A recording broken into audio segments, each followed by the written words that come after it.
Welcome to the Musings Podcast, a curated space for the bookworms, the eclectic, the esoterically curious, spiritual, and dare I say, woke? Experience sacred depths as we muse and meditate upon books that uplift the spirit, reflections that enlighten the mind, and knowledge that empowers the soul. Join me, Joelle, the brain behind the Musings Lifestyle blog, book club, and podcast, as I narrate my favorite books and favorite thoughts each episode.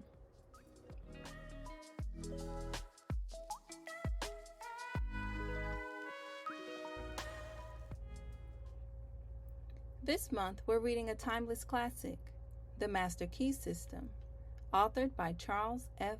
Haanel.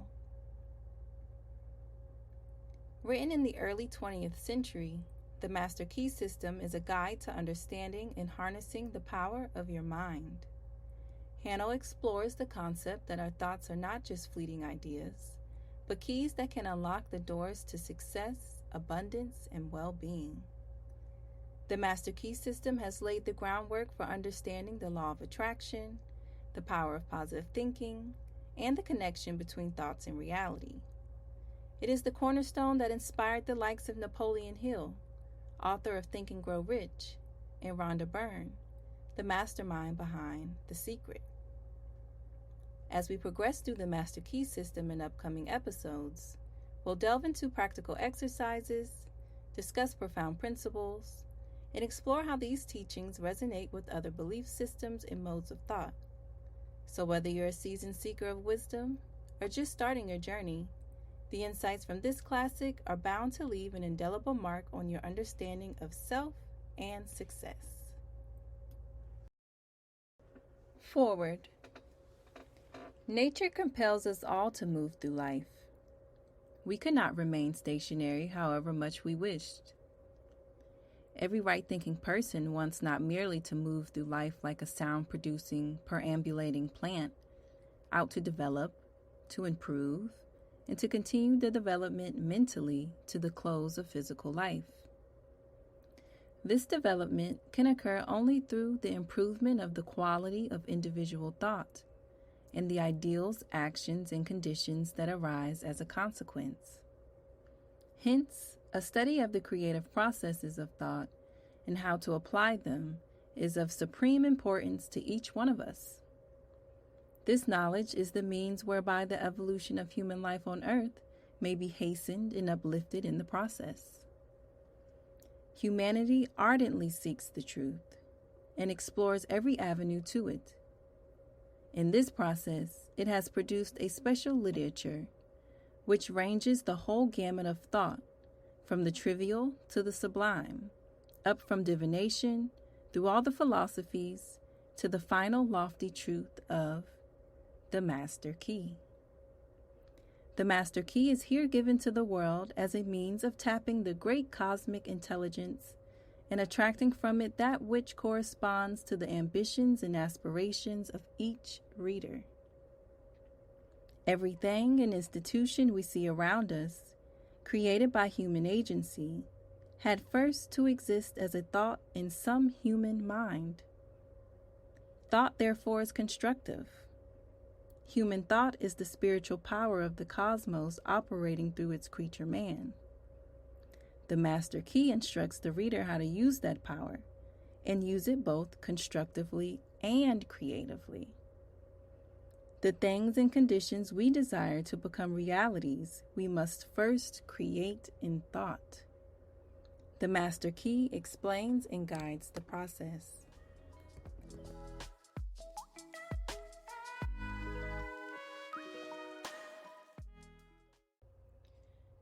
Embracing the flow of life and navigating change.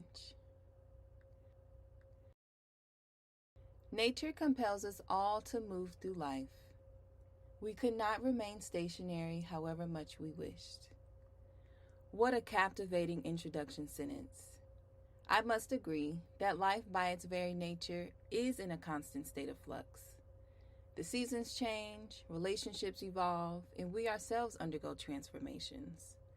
So it is an undeniable truth that we all must indeed move through life, as time stops for no one. I want you to take a moment to reflect on your own journey.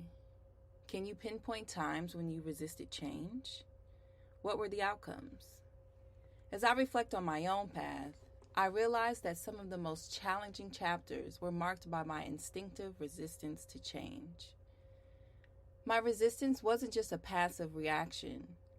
It was a misguided attempt to maintain hold onto a false sense of control. Little did I understand that, in trying to command this unfolding preordained narrative, I was also inadvertently delaying the fulfillment of my destiny. There were so many good things and great seasons that immediately followed challenging chapters that I now believe I could have reaped sooner had I not been so resistant to the challenges and change I was being called to for my own personal growth and development. Because, as we all know, to whom much is given, much is required. It also took me a while to comprehend that my resistance to change stemmed from a limited perspective.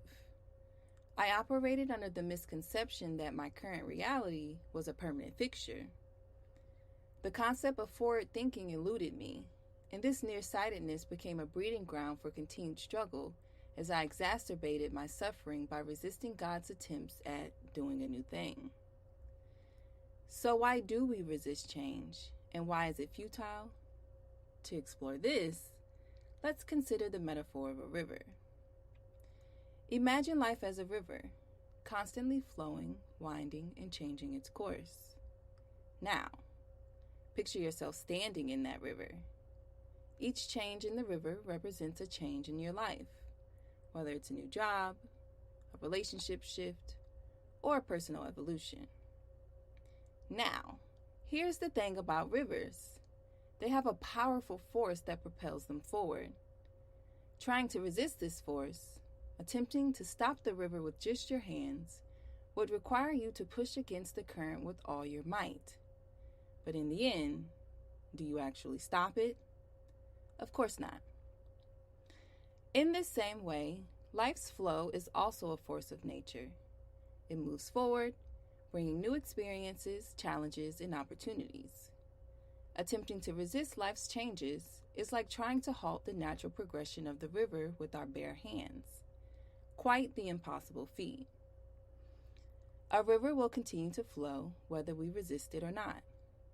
And in the same way, so will life. Resisting change does not stop change from happening. It only makes the journey more strenuous. I think it's important to understand that change is not synonymous with challenge. Most times, if we simply embrace the flow as a means of navigating the currents more gracefully, we open ourselves up to the wonder of possibilities and opportunities that come with a spiritually led life. The power of mindful creation. A study of the creative processes of thought and how to apply them is of supreme importance to each one of us. And that's because thoughts are the architects of our reality, and our mind is the creative workshop. The thoughts you harbor are like blueprints, illustrating the events that unfold in your life. And though we may understand how positive thoughts can lead to favorable outcomes and negative thoughts to challenges, what we may have never considered is how our thoughts influence our emotions and behaviors.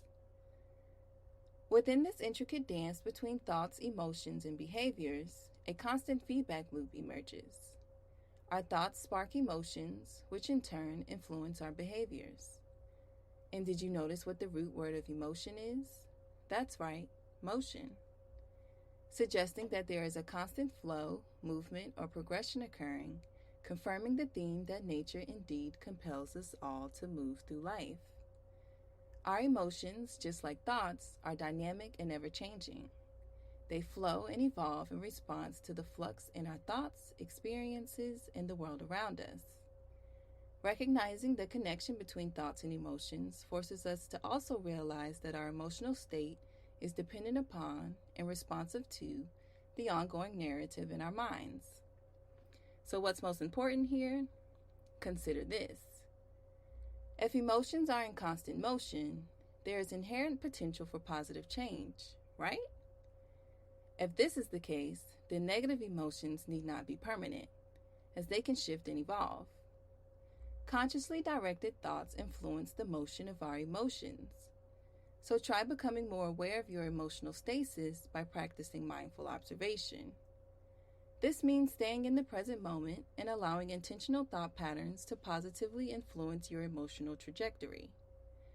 By practicing mindfulness in this way, you'll begin to develop the ability to observe and understand your emotions as they arise. Personal awareness is like a buffer that allows you to respond to emotions in a more measured and constructive way, which in turn fosters emotional regulation and resilience, a catalyst in personal development. From thought to manifestation. Everything and institution we see around us, created by human agency, had first to exist as a thought in some human mind. The things and conditions we desire to become realities, we must first create in thought.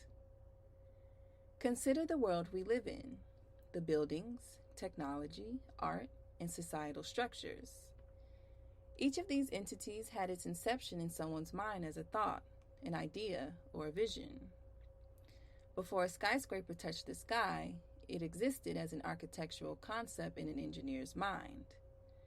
Before a novel graced bookshelves, it was a collection of thoughts in an author's imagination. This realization speaks to the transformative power of thoughts in bringing forth tangible creations. Throughout history, some of the most revolutionary inventions and innovations began as mere thoughts in the minds of inventors and visionaries. The wheel, the printing press, the internet. All these groundbreaking concepts originated as thoughts before becoming integral parts of our physical reality. This demonstrates how intentional thinking has the power to shape not only our personal surroundings, but the course of human history. Beyond physical creations, our cultural norms, societal structures, and shared beliefs also find their roots in collective thoughts. Systems of governance, social movements, and cultural norms are all manifestations of intentional thinking. By collectively agreeing upon certain ideas, societies shape their reality and establish frameworks that govern behavior and relationships. On an individual level, intentional thinking plays a pivotal role in personal growth and development. The goals we set, the aspirations we harbor, and the visions we have for our lives all originate as thoughts. By intentionally cultivating positive, growth-oriented thoughts, we can shape our reality by aligning our actions with our aspirations. So in essence, the ability to shape our reality through intentional thinking is a testament to the creative and transformative potential of the human mind. By recognizing the power of our thoughts and intentionally directing them towards positive and constructive ends, we not only influence our immediate surroundings, but also contribute to the broader tapestry of human experience.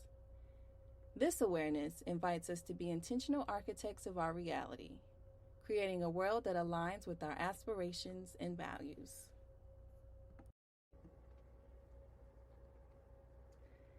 There is, at the present time, a great ferment of unrest as a result of war. Wars usually occur from an explosion or collapse of economic conditions due to wrong thinking, or from an absence of any thought at all, or from a delay in the application of right thought. Whatever some may think, it is not at this moment an economic or social revolution for which a troubled world is yearning. What the world consciously or subconsciously desires is neither the overthrow nor the fusion of nations or classes, but a rapid adjustment of consuming to producing power, namely, a speeding up of the process of social evolution to the point where the standards of life correspond to new demands. These demands are created by the open-eyed participation of all in the life of an intenser age, and by the spread of an improved education in the schools and universities, through books, the press, the stage, and the screen.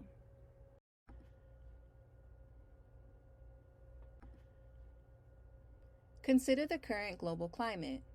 Would you agree that we are upon a great ferment of unrest due to war? While this observation holds merit, it isn't the central focus here. Haanel delves into the idea that wars typically stem from either an economic collapse caused by misguided thinking, a lack of thoughtful consideration, or a delay in applying correct thought. Before encountering this passage, I must admit that I hadn't fully contemplated the impact of collective thought on the climate of war. So let's ponder. What does our external reality reveal about our collective thought life? Can we see an accurate reflection of our mental state in the world around us? Consider current conflict zones globally: Congo, Ukraine, Russia, Israel, Palestine. What kinds of erroneous thinking might be at play in these situations? As a collective, what actions could we take to reshape the prevailing narrative? To me, it is almost unbelievable that the world's yearning isn't directed toward an economic or social revolution, as this is typically considered the go-to remedy for societal unrest. I think it might be worthwhile to pause and consider the possibility that indeed, what we truly need and what we're authentically yearning for is a swift realignment of power. That maybe it's not about the overthrow or fusions of nations or classes, but rather about achieving a harmonious and timely social evolution so that the standards of life seamlessly correspond to the emerging needs and expectations of all.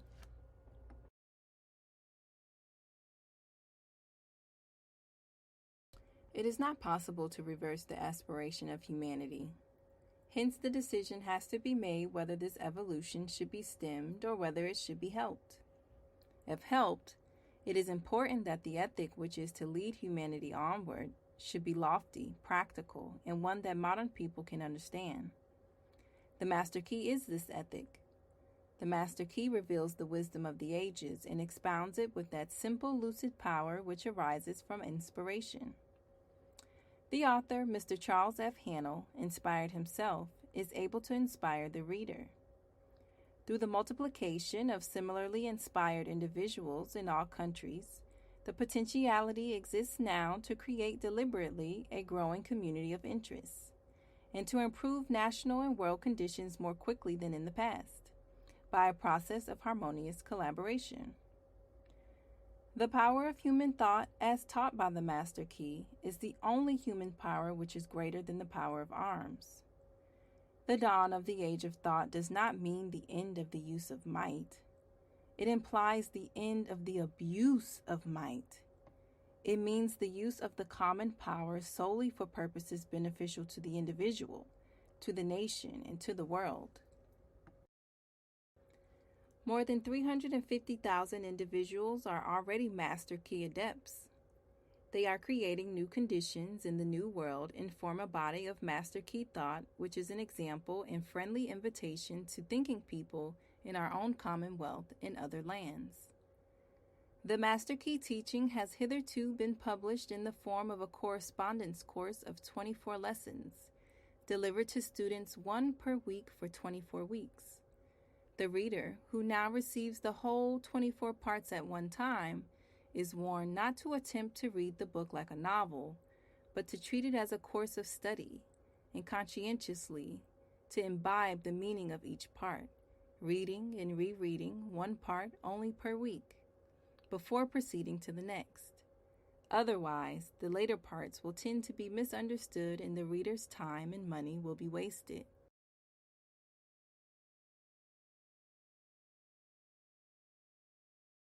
The exercises create a power similar to that which other devout people find in prayer. They should be faithfully performed in the silence. This silence being a room, study, or private office where conversation and movement do not obtrude to distract the attention. Used as thus instructed, the Master Key will make of the reader a greater, better personality, and a better citizen equipped with a new power to achieve any worthy personal purpose and a new ability to enjoy life's beauty and wonder. And so, before we begin the Master Key system, here's a little advice to take with you. Remember, fully to understand grand and beautiful thought requires perhaps as much time as to conceive it. If you wish to enjoy the utmost practical benefit from the Master Key, go slowly. Transfuse into your mind the contents of one part only each week for 24 weeks. Realize the meaning of every phrase. Consult the Master Key constantly as your perpetual help and stimulus. Each time you read the work, you will get a better understanding of the eternal cosmic principles. And finally, tell others of the Master Key so that more and more people may reciprocate with you as conscious adepts in harmony.